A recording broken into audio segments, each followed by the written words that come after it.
Hello and welcome to all our viewers in Nigeria and around the world to Global TV News Express live in Nigeria's capital, Abuja. I am Fauziya Lukman. A heavy truck carrying tooled water has crashed on the Hawan cable on the Just Abuja highway in a lone accident, leaving score of motorists and commuters stranded in a gridlock. Peter Logan, the public education officer of the Plateau Command of the Federal Road Safety Corps, confirmed the development in Jos. Logan said that the accident occurred at 4 o'clock p.m., adding that the tanker fell across the highway, blocking both lanes. Mohammed Suleiman, an eyewitness at the scene of the accident, who was on his way to Abuja from Jos, said the commuters had been stranded there for hours without movement from both sides of the road. However, he noted that hopes for the stranded passengers seemed to be in sight as officials of the FRSC were mobilized into the area and to remove the vehicle and ease the gridlock. The organized labor in the country will soon come with a strong position as the suspension of payment of the wage award to civil servants has been warned the federal government and state government to prepare to increase the minimum wage from the current 30,000 naira monthly. It called on state governors to pay the minimum wage once it is signed into law next year. Already conversations are being held around the new minimum wage, which is expected to be signed into law soon. The federal government on its part has budgeted the sum of 1 trillion naira for the minimum wage adjustment, promotion arrears, and several benefits for the civil servants in the MDAs, department and agency analysts for the 2024 appropriation bill released by the Budget Office of the Federal Reserve. However, state governments have largely remained silent on the issue of a new minimum wage for their workers, even in the face of escalating cost of living nationwide. The Lagos State Governor Babajide Sanwo-Olu has approved 35,000 naira minimum wage award for the state public servants. This just as he also approved the payment of 50% of basic salary as an end-of-year bonus for all political appointees and public servants, employees of the local government and the local council development areas. Lagos State Universal Basic Education Board and the Lagos Neighborhood Safety Corps. The approval was contained in a circular obtained and signed by the Lagos State Head of Service, Bode Agoro. The statement further noted that the end-of-year bonus and the wage award, which would be paid alongside the December 2023 salary, would be non-taxable. The Kogi State House of Assembly on Saturday re-invited the Ministry of Solid Minerals to appear before it on Tuesday to defend her 2024 budget estimate. Also re-invited to appear before the House is the Director General, Kogi State Solid Mineral Development Agency. The Chairman House Standing Committee on Solid Minerals, Honorable Omotayo Ishaya, gave a directive at the Assembly complex following the absence of the Permanent Secretary of the Ministry and the Director General of the agency.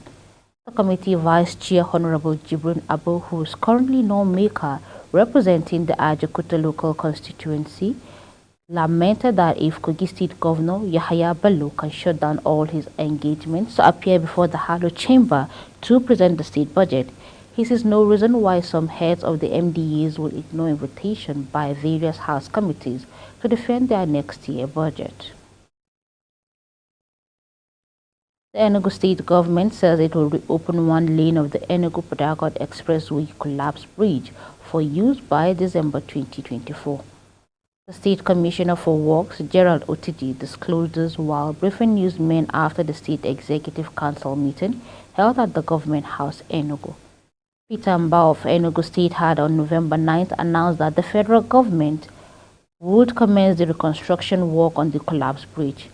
Mba noted that the reconstruction will begin with palliative work on the one lane of the bridge that was standing to ensure it was ready for use within the next 9 days. Speaking, Otoji said the Federal Ministry of Works is reconstructing the Artisan Cattle Market Bridge in collaboration with the Enugu State Ministry of Works. The National Drug Law Enforcement Agency (NDLEA) said on Sunday that multi-million naira mansion located at the Victoria Garden City VGC Estate, Lekki area of Lagos State used as the clandestine laboratory for the production of methamphetamine by a convicted drug baron, Okenwa Chris Nweze, has been forfeited to the federal government. The agency said this followed his successful prosecution and conviction in court for drug offenses. Spokesman Femi Babafemi said Okenwa was arrested along with his associate Sonny Oke-Oka on 30th July 2022 and subsequently arraigned for 4 counts in charge at the Federal High Court, Lagos. They both pleaded guilty on 17 July 2023, while they were convicted and sentenced for 4 and 3 years imprisonment each, with an option of fine of 4 million naira and 3 million naira respectively, in addition to community service for 4 and 3 weeks each. His vehicle was equally forfeited to the federal government. At least 200 Nigerians have died from Lassa fever in the first 11 months of 2023, a disease that is preventable with good hygiene and treatable if presented early at hospital. Over 1,170 confirmed cases of the disease were recorded across the country, with that period indicating a fatality rate of 17% in Africa's largest country. In terms of population and economic size, the details of the disease spread by the rodents were released on Saturday by the National Nigerian Center for Disease Control and Prevention (NCDC) on its website. In a statement on its website, the NCDC said the data was from 1st January to 3rd December, and the confirmed cases were recorded in 28 states and 114 local governments across the country. Similarly, the Nigerian Center for Disease Control and Prevention (NCDC) on Saturday said 13 cases of dengue fever have been confirmed in Sokoto State. In a statement posted on its official website, the Director General of NCDC, Ifedayo Adetifa, said the outbreak was detected in November. Adetifa said so far 71 cases and 13 confirmed cases have been reported in 3 local governments across the state. He said 16 cases were reported from Sokoto South, 3 cases from Wamako, and 1 case from the dengue Shuni. He, however, said no deaths have been recorded from the outbreak, noting that majority of the suspected cases reported fall between the age range of 21 to 40 years. Adetifa said the current risk level of the dengue outbreak is moderate based on a dynamic risk assessment. A fire accident on Saturday night gutted the transmission company of the Nigerian Power substation in Maryland, Lagos State. According to a late-night statement released by the Lagos State Fire and Rescue Service, the fire had been put out, where the fire erupted at the transmission company of the Nigerian Power substation at the Maryland Junction at about 20 hours, and has been put out by the crew of the Ikweju Fire Crew of the Lagos State Fire and Rescue Service. The Director General, Lagos State Fire and Rescue Service, Margaret Adeseyi, also stated that no casualties were recorded as an investigation into the cause of the fire and the enumeration of vulnerables affected is ongoing. The Kano State Deputy Governor Aminu Gwarzo has vowed to thoroughly investigate the recent fire outbreak caused by some miscreants at the Gwale local government secretariat. The incident resulted in the loss of millions of naira in property damage. Gwarzo, who doubles as the Commissioner for Local Government and Chieftaincy Affairs, pledged during a visit to the affected site on Saturday evening to assess the extent of the damage. He assured the public that the government will leave no stone unturned in determining the cause and bringing those responsible to justice. He urged the people of Gwale to remain calm and law-abiding during the investigation. According to the Director of Personnel for Local Governments, Awal Ambata, the fire incident occurred on Wednesday, December 13, 2023. It engulfed 3 departments and affected 18 offices within the secretariat. You are watching Global TV News Express live from the nation's capital, Abuja. We are on Starter channel 276. Can you follow us across social media platforms using @GlobalTVNG and other handles now showing on your screen. When the News Express returns, EFCC boards 6 legislation against unexplained wealth. The news continues with details of this shortly after this brief. Please don't go away.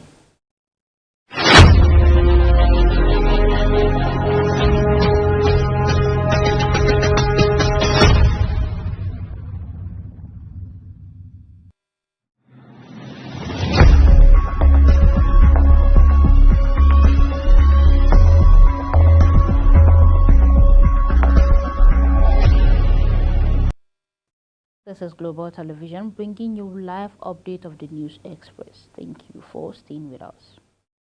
The chairman of the Economic and Financial Crime Commission, Ola Olukayode, has called for the legislation against unexplained wealth as a way of checking the criminal activities of treasury looters in the country. EFCC spokesman Dele Oyewale, in a statement at the two-day International Law Conference organized by Christopher University, Muwe in Ogun State. The theme of the conference is Unexplained Wealth in the Global South, examining the assets recovery and return trajectory. Olukayode said several countries, including the United Kingdom, Australia, Mauritius, Kenya, Zimbabwe, Trinidad and Tobago, had embraced the Unexplained Wealth Orders UWOs since it came into force in 2018. The EFCC boss was represented by the Abuja Zonal Command Assistant Commander of the EFCC, Adebayo Adeniyi, emphasized that the treasury looters would have little cover if the issue of unexplained wealth was tackled more seriously across the world. Dr. Betta Edu, the Minister of Humanitarian Affairs and Poverty Alleviation, has revealed that Nigeria is currently offering shelter and protection to roughly 100,000 refugees and more than 8.5 million internally displaced persons (IDP). Speaking at the Global Refugee Forum in Placebo, Geneva, Switzerland, where global migration, refugee concerns and lasting solutions were discussed, Dr. Betta Edu presented Nigeria's position on the matter, where she outlined Nigeria's effort to include refugees, IDPs, returnees and their host communities in national development plans. The federal government has pledged to enhance protection, ensure access to durable solutions, and actively engage in regional efforts addressing displacement causes. The commitment made by Nigeria includes financial, material, and technical support, affirming the nation's dedication to collaborating for long-term solutions benefiting millions of displaced people worldwide. The Ondo State government has denied the acting governor Lucky Aiyedatiwa froze the account of local government. Reaction came after some officials of the local council said that a memo from Aiyedatiwa had informed them of freezing of the accounts. Aiyedatiwa became acting governor again on Wednesday after Governor Rotimi Akeredolu proceeded to another medical leave. There were apprehensions after the unavoidable transfer of power, given the rift between Aiyedatiwa and people close to Akeredolu. The purported freezing of the accounts of all local government accounts in Ondo State by the state acting governor, Lucky Aiyedatiwa, is therefore a serious anti-democratic, unconstitutional, and politically suicidal move, which was probably born out of ill or improper legal advice, Emodoru said, quote and unquote, in a statement. But the State Commissioner for Information, Bamidele Ademola Oladetuju, on Saturday, described the reported freezing of the account as a farce. Moving on to the foreign scene, where the ECOWAS court mandated the Republic of Senegal to reform Article 109 of its organic law governing the Commission for the Compensations of Persons Unreasonably Detained on Remand, according to a statement issued by the Communication Division of the Community Court. The judgment orders Senegal to align a portion of the law with its international commitment, particularly that under the African Charter on Human and People's Rights, ACHPR. In a judgment delivered by Justice Senghor Mohamed Kourama, Judge Rapporteur, the court of those rights to be fair trial, the right to be tried within the reasonable time under Article 7, Section 1, Subsection D of the ACHPR. It also declared a violation of principle of equalities of citizens before the law under Article 4 of the ACHPR. A Vatican court has sentenced Italian Cardinal Angelo Basio, a former advisor to Putin, as a papal contender himself.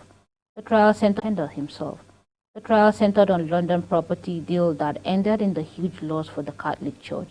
He was on trial with 9 other defendants. All were convicted on some counts and found not guilty on others. The trial, which exposed infighting and intrigue in the highest Vatican right, had been ongoing for 2.5 years. The strongly denied charges, including embezzlement and abuse of office. Cardinal Basio's lawyer said his client was innocent and would lodge an appeal. The Israeli army said it is investigating the killing of 3 hostages, which it said had been mistakenly identified as a threat by soldiers, an incident that sparked protests in Tel Aviv, the military said. Yotan Hatim, Alon Shemris, and Samir Al-Talaq, all in their 20s, were shot during an operation in Gaza City. They were among the 250 people taken hostage during the Hamas October attack in Israel, which killed around 1,140 people, mostly civilians, according to Israeli figures. The military said later it had started reviewing the incident and that immediate lessons from the event had been learned and passed on to all troops on the ground. Prime Minister Benjamin Netanyahu described the death as an unbearable tragedy. While in business, the Nigerian Deposit Insurance Corporation (NDIC) has announced the disbursement of more than 1.7 billion naira to customers affected by the revocation of licenses of microfinance bank and 4 primary mortgage banks. Speaking at the 2023 NDIC Editors Forum in Lagos, Bella Hassan, the Managing Director, Chief Executive Officer of NDIC, revealed that the payments were made following the revocation of license by the Central Bank of Nigeria earlier this year, affecting 183 institutes comprising microfinance bank and primary mortgage banks. He highlighted that insured deposit represent the initial claim paid by depositors by the NDIC in the event of bank's license revocation, with set limit of 200,000 and 500,000 per depositor per bank for the MFB and the PMB subsectors, respectively. The leadership of the Nigerian Employers Consultative Association (NECA) and the National Union for Food, Beverages, Tobacco Employees (NUFBTE) have raised alarms over looming mass sack across the country. This is just as they call on President Bola Ahmed Tinubu to intensify his efforts to protect the jobs of remaining workers left in the country. He warned that the efforts to bring in fresh investors by President Bola Tinubu will be a mirage, as investors would be discouraged and as old ones are closing down. In his own submission, the Director General of NECA, Adewale Oyinrinde, reminded federal government that multitude of hungry men and women could be potentially instrument against peace. Oyinrinde called on government to reduce the heavy burden that is working against real sector for surviving and new ones to come into the land.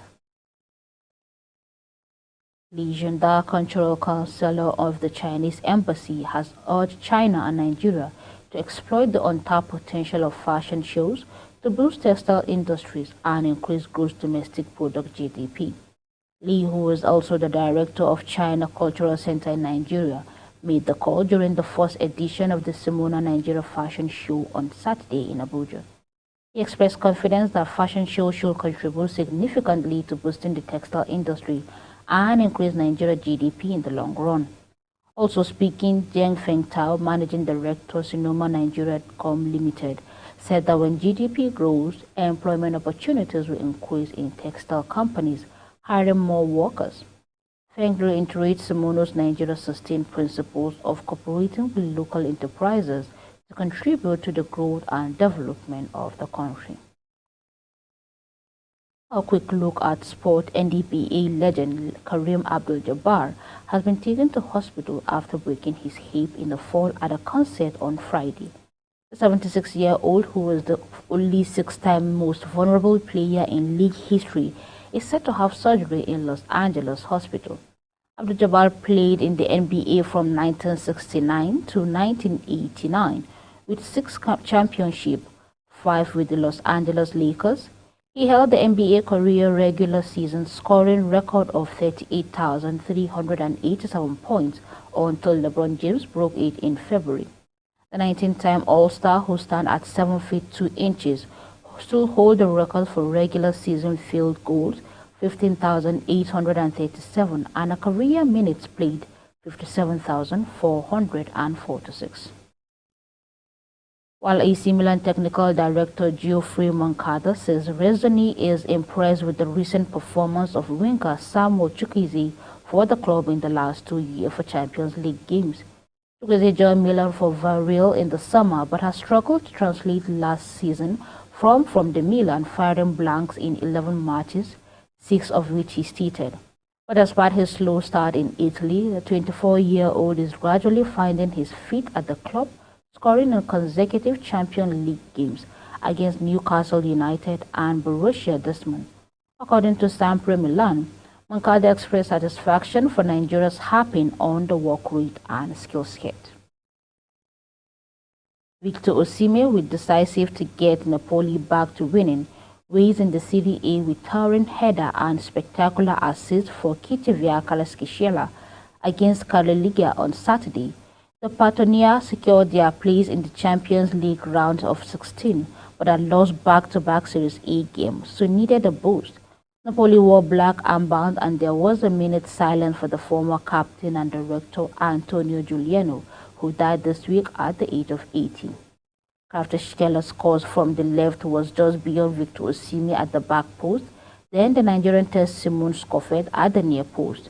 Eduardo Gojena got himself twice in the way of Osimhen, finishing inside the box, while Cagliari threatened with the Tommaso Aguero strike from the edge of the area that was deflected just wide off the Goviona de Lorenzo.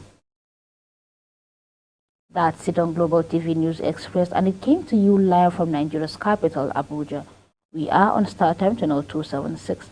Kindly follow us across social media platforms using @GlobalTVNG and other handles now showing on your screen.